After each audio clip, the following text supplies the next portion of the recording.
Hello guys, how are you? I hope you all are very fine. So welcome to my YouTube channel Group of Medical Lab Technologist. आज का हमारा topic है haemoglobin estimation by CMG method. तो जैसे कि मैंने आप लोगों से वादा किया था कि मैं नेक्स्ट वीडियो में मिलूँगा आप लोगों के साथ सीएमजी मेथड के द्वारा हेमोग्लोबिन कैसे करते हैं इसको लेकर के। तो आज मैं लेकर आ गया हूँ, आप इसे देखिए कैसे लैब में इसे कैसे करते हैं। उससे पहले एक बार फिर से नज़र मार लें कि हेमोग्लोबिन क्या होता है, क्या पर्पस होता है करने का। हालांकि मैंने पिछले वीडियो में बताया था आप लोगों को, इन्हें एक बार हम रिमाइंड कर देते हैं। तो चलिए बिना देर किए हम शुरू करते हैं वीडियो को। सबसे पहले haemoglobin is an iron rich protein which is present in red blood cells that transport oxygen from the lungs to all part of body tissue and carry carbon dioxide, a waste product, back to the lungs to be exhaled। मतलब ये कि haemoglobin जो है iron rich protein है। कहने का मतलब वही है जो मैंने आपको पहले भी बताया था कि एक तरह का पिगमेंट है जो आयरन और प्रोटीन का पिगमेंट है। हेमोग्लोबिन क्या है? आयरन और प्रोटीन का पिगमेंट है जिसमें आयरन की मात्रा ज़्यादा होती है। इसमें वही उसी बात को इसमें आयरन रिच प्रोटीन बताया गया है। ये रेड ब्लड सेल्स के अंदर पाया जाता है, उसके सेंटर में, उसके कोर में, उसके सेंटर में पाया जाता है। इसका काम है कि ये ब्लड जो है जो ऑक्सीजन को कैरी करता है हमारे बॉडी में लंग्स से ऑक्सीजन को कैरी करके बॉडी के विभिन्न अंगों तक, मतलब सभी पार्ट तक ऑक्सीजन को पहुंचाता है और बदले में कार्बन डाइऑक्साइड वापस फिर वहां से लेकर के फिर लंग्स तक लाके छोड़ता है। इस तरह से हमारे ब्लड का जो प्यूरिफिकेशन होता है। ठीक है। दूसरा है, हमने बताया था कि हेमोग्लोबिन करते किस पर्पस से, क्यों करते हैं। तो मैंने पहले भी बताया था, इस बार भी बता रहा हूँ कि to find out of haemoglobin of the person is normal and abnormal. पहले कि वो नॉर्मल है या एबनॉर्मल है उसे देखने के लिए। दूसरा कि वो to find out the person is suffering from anaemia and polycythaemia, कि उसे एनीमिया या पॉलीसाइथेमिया से वो सफरिंग तो नहीं कर रहा, सफ़र तो नहीं कर रहा, वो ग्रसित तो नहीं है। तो ये चीज़ें होंगी, दो पर्पस होते हैं मेन। अब बात आती है कि कौन कौन से मेथड से किया जाता है। तो मैंने पिछले वीडियो में भी बताया था कि ये ऐसे 4 मेथड होते हैं हेमोग्लोबिन करने के। पहला है कैलोरीमेट्रिक मेथड जो कलर के बेस पे होता है। दूसरा है गैसोमेट्रिक मेथड जो गैस के बेस पर होता है। तीसरा है physical and specific gravity method जो ब्लड के स्पेसिफिक ग्रेविटी के बेस पर होता है। चौथा है केमिकल मेथड जो आयरन जो है, हेमोग्लोबिन जो है आयरन को कितना बाइंड करता है। आयरन जो बाइंड होता है, आयरन की बाइंडिंग कैपेसिटी को हेमोग्लोबिन के बेस पर किया जाता है। मतलब कि हेमोग्लोबिन के आयरन की बाइंडिंग कैपेसिटी कितनी आयरन जो है बाइंड करता है उसके बेस पे किया जाता है। ठीक है। अब बात आती है कि इसमें इतने सारे हैं तो सब क्या सारे ही सारे, मतलब होते तो सारे ही हैं, लेकिन जो है इसमें जो पॉपुलर है वो ये कैलोरीमेट्रिक मेथड है जो कलर के बेस पे होता है। और इस कैलोरीमेट्रिक मेथड में भी 2 मेथड हैं, एक सालिस मेथड है और दूसरा सीएमजी मेथड है। तो सालिस मेथड पे मैंने पिछले वीडियो बना चुका हूँ, तो मैंने आपको बताया भी था कि ये सालिस मेथड जो है ग्रामीण इलाकों के जो छोटे शहर होते हैं ज़्यादातर ये वहाँ पे किया जाता है क्योंकि ये चीप होता है, ये ज़्यादा कॉस्टली नहीं होता। बट इसमें एक्यूरेसी उतनी नहीं होती जितना सीएमजी मेथड में होता है। सीएमजी मेथड क्या है, कॉस्टली है बट इसमें एक्यूरेसी ज़्यादा होती है। दोनों ही कलर के बेस पे होते हैं। ये हो गया। उसके बाद चलिए अब शुरू करते हैं कि अब इसीलिए आज हम सीएमजी मेथड पे चर्चा करेंगे। सीएमजी मेथड जो है कैसे काम करता है लैब में, ये किस सिद्धांत पे काम करता है, इसका प्रिंसिपल क्या होता है। तो इसका प्रिंसिपल होता है कि हेमोग्लोबिन जो है रिएक्ट करता है पोटेशियम फेरिक साइनाइड से। In the presence of sodium bicarbonate, sodium bicarbonate की उपस्थिति में ये जो है पोटेशियम फेरिक साइनाइड से रिएक्ट करता है और बनाता है, क्या बनाता है, methaemoglobin. This methaemoglobin further reacts with potassium cyanide. जो मेथ हेमोग्लोबिन होता है दोबारा रिएक्ट करता है किसके साथ, पोटेशियम साइनाइड के साथ, इन the presence of sodium bicarbonate and बनाता है साइनोमेथ हेमोग्लोबिन। और उसके बाद जो कलर डेवलप होता है, ऑप्टिकल डेंसिटी हम उसका ओडी लेते हैं, ऑप्टिकल डेंसिटी लेते हैं किस पे, 540 नैनोमीटर पे, है कि नहीं।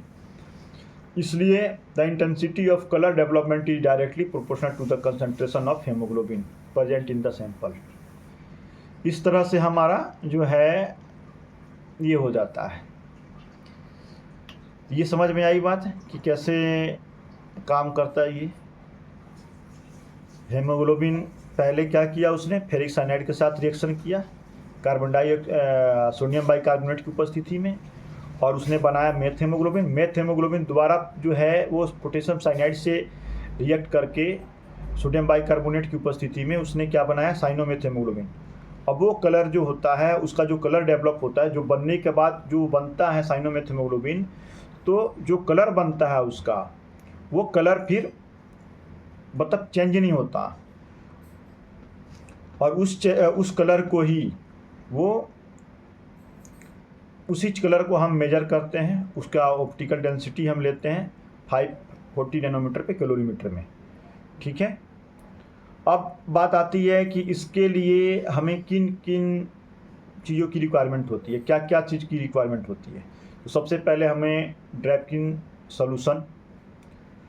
अब ड्रैपकिन सॉल्यूशन में क्या है, ड्रैपकिन सॉल्यूशन में पोटेशियम फेरिक साइनाइड होता है, सोडियम बाइकार्बोनेट होता है, पोटेशियम साइनाइड होता है, डिस्टिल वाटर होता है। इन सब से मिलके ड्रैपकिन सॉल्यूशन बनता है।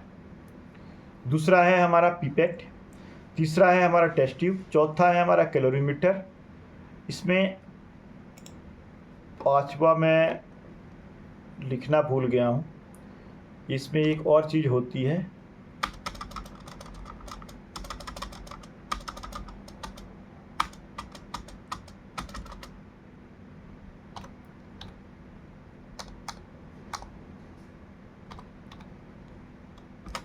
इसमें एक और होता है स्टैंडर।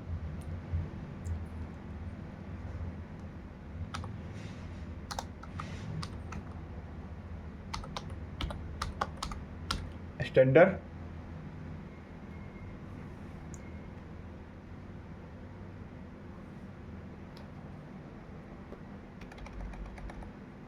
HB स्टैंडर।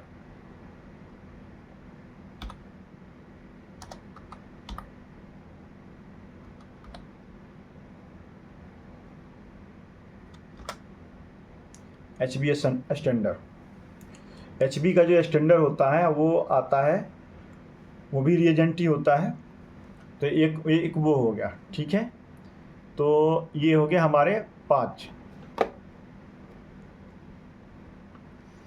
तो ये हो गया हमारा ड्रैपकिन सॉल्यूशन, दूसरा हो गया पिपेट, तीसरा हो गया टेस्ट ट्यूब, चौथा हो गया कैलोरीमीटर और पांचवा हो गया HB स्टैंडर, ठीक है दोस्तों। अब बात आती है प्रोसीजर। इसका प्रोसीजर क्या होता है, इसका प्रोसीजर है कि सबसे पहले हम 3 टेस्ट ट्यूब लेते हैं और उस पर लेबल करते हैं BST। B से हो गया आपका ब्लैंक, S से हो गया स्टैंडर्ड और T से हो गया टेस्ट। ये मैंने कॉलम के द्वारा आप लोगों को समझाने की कोशिश किया है। इधर हम रिएजेंट का नाम लिखे हैं कि क्या क्या हम लेते हैं, और उसके बाद हम कौन से टेस्ट ट्यूब में क्या डालते हैं, क्या ऐड करते हैं, ये चीज़ मैंने यहाँ पे दिखाया है। तो सबसे पहले हमने लिया ड्रैपकिन सॉल्यूशन। तो ब्लैंक में डाला हमने 5 ml और स्टैंडर्ड में नहीं डाला, और टेस्ट ट्यूब में टेस्ट वाले में डाला कितना 4.98 ml। मतलब ये 5 ml में 20 माइक्रोलीटर कम है, इसको ध्यान रखिएगा। दूसरा है स्टैंडर्ड कंसंट्रेशन, ठीक है। तो अब स्टैंडर्ड कंसंट्रेशन जो है वो हम ब्लैंक में नहीं डालेंगे, हम डालेंगे कहाँ पे, स्टैंडर्ड में 5 ml लेंगे और टेस्ट में भी नहीं डालेंगे। उसके बाद है ब्लड सैंपल, जिसका टेस्ट हम लगा रहे हैं उसका ब्लड सैंपल लेंगे। ब्लड सैंपल हम ब्लैंक में भी नहीं डालेंगे, स्टैंडर्ड में भी नहीं डालेंगे, और टेस्ट में डालेंगे कितना, 20 माइक्रोलीटर। यानी कि टोटल वॉल्यूम हमें लेना है 5 ml, जो हमने यहाँ पे लिया था 4.98 ml। अब जो बच गया था उसमें 0.02 ml वो हमने यहाँ पे ब्लड डाल के उसमें उसे पूरा कर दिया। ये टोटल वॉल्यूम हो गया आपका 5 ml। ये डाल दिया, तीनों टेस्ट ट्यूब में हमने डाल दिया। उसके बाद फिर हम इसे मिक्स करते हैं, mix well and incubate at room temperature 5 to 10 minute, 5 से 10 मिनट इसे छोड़ देते हैं रूम टेम्परेचर पे। उसके बाद ब्लैंक की सहायता से, है ना, जीरो सेट कैलोरीमीटर में हम जीरो सेटअप करते हैं, the set of zero calorimeter in calorimeter with the help of blank. Blank के सहायता से कैलोरीमीटर में हम जीरो सेटअप करते हैं 540 नैनोमीटर पर। ठीक है, अगला स्टेप होता है फिर हम देन उसका रीडिंग लेते हैं। अब उसके बाद हम स्टैंडर्ड और टेस्ट का जो हमने लगाया है और स्टैंडर्ड जो हमने लगाया है, दोनों का हम 1 by 1 रीडिंग लेते हैं जीरो सेटअप करने के बाद। ये हो गया आपको, इसमें कोई डाउट? प्रोसीजर हमारा ये कंप्लीट हो, टेस्ट हमारा कंप्लीट हो गया। अब यहाँ तक इसको करने के बाद फिर ये हमारा आता है नॉर्मल वैल्यू, जो मैंने पिछले वीडियो में भी बताया था आप लोगों को कि नॉर्मल वैल्यू हमारा मेल में होता है 13.5 to 17.5 ग्राम पर DL, और फीमेल में होता है 12.5 to 16.5 ग्राम पर DL। अब आ गया सोर्स ऑफ एरर। इसमें भी वही चीज़ है जो मैंने सालिस मेथड में बताया था, सैंपल एरर। सैंपल एरर हो सकता है आपका सैंपल क्लॉट ना होना चाहिए, नहीं होना चाहिए, एंटीकोगुलेंट की मात्रा सही होना चाहिए। ठीक है, दूसरा है टेक्निकल एरर। टेक्निकल एरर में आपका होगा कि आप पिपेटिंग कर रहे हैं तो पिपेटिंग का जो आप क्वांटिटी ले रहे हैं 20 माइक्रोलीटर या 4.98 ml जो आपने लिया या 5 ml लिया, वो आपने बिल्कुल एक्यूरेट लिया या नहीं लिया, उसमें कहीं पे आपने एरर तो नहीं दिखाया, कहीं पे मिस्टेक तो नहीं किया। तीसरा हो गया आपका इंस्ट्रूमेंट एरर। इंस्ट्रूमेंट एरर ये आ गया कि आपका कैलोरीमीटर सही से काम कर रहा है, आपका पिपेट सही से काम कर रहा है, उसमें कहीं क्लॉट वगैरह नहीं है, आपका फ़िल्टर सही है, वो ये सारी चीज़ें आ गई इंस्ट्रूमेंट एरर के अंदर। अब बात आती है एडवांटेज इसका। इस टेस्ट, इस मेथड का एडवांटेज क्या है? CMG हम सालिस के बजाय हम CMG से क्यों करेंगे जबकि वो चीप है और ये कॉस्टली है? तो इसमें जो रिजल्ट जो होता है हमारा 100% रिजल्ट सही होता है, इसमें कहीं कोई डाउट नहीं होता। दूसरा ये, अब इसका डिसएडवांटेज क्या है कि ये कॉस्टली है, कॉस्टली एक्सपेरिमेंट है, मतलब कॉस्टली है। और दूसरा ये कि वो सालिस के तुलना में कॉस्टली भी है और ये टाइम भी ज़्यादा लेता है, टेक लॉन्ग टाइम। ठीक है, अब आती है बात कैलकुलेशन की। जो हमने उधर लगाया था, जो OD लिया 540 नैनोमीटर पे, अब हम यहाँ पे उसका उस OD को, टेस्ट का जो OD आया था उसको हम यहाँ नोट करेंगे, रखेंगे। स्टैंडर्ड का जो कंसंट्रेशन, किसी भी जब आप स्टैंडर्ड इस्तेमाल करते हैं तो उसके भायल पे ऑलरेडी उसका स्टैंडर्ड कंसंट्रेशन लिखा होता है। जो आप यूज करेंगे, जो स्टैंडर्ड आप यूज करेंगे, उसके ऊपर जो मेंशन होगा उस भायल के ऊपर जितना कंसंट्रेशन वो आप यहाँ पे रखेंगे। दूसरा है आपका मल्टीप्लाई फिर DF, मतलब डाइल्यूशन फैक्टर। डाइल्यूशन फैक्टर हमारा हो जाएगा यहाँ पे, जो आपने 4.98 ml जो लिया था ड्रैफ्टिंग सॉल्यूशन, ये मैं दिखाऊँ आपको, ये हमने लिया था 4.98 ml जो ड्रैफ्टिंग सॉल्यूशन लिया, और 0.02 ml जो हमने ब्लड लिया। तो इसका ये हम इसका डाइल्यूशन फैक्टर निकालेंगे। टोटल वॉल्यूम हमारा हो जाएगा आपका 5 ml, और उसमें हमने डाला है इतना 0.02 ml। तो अब हम इसका हम कैलकुलेट करके निकालेंगे।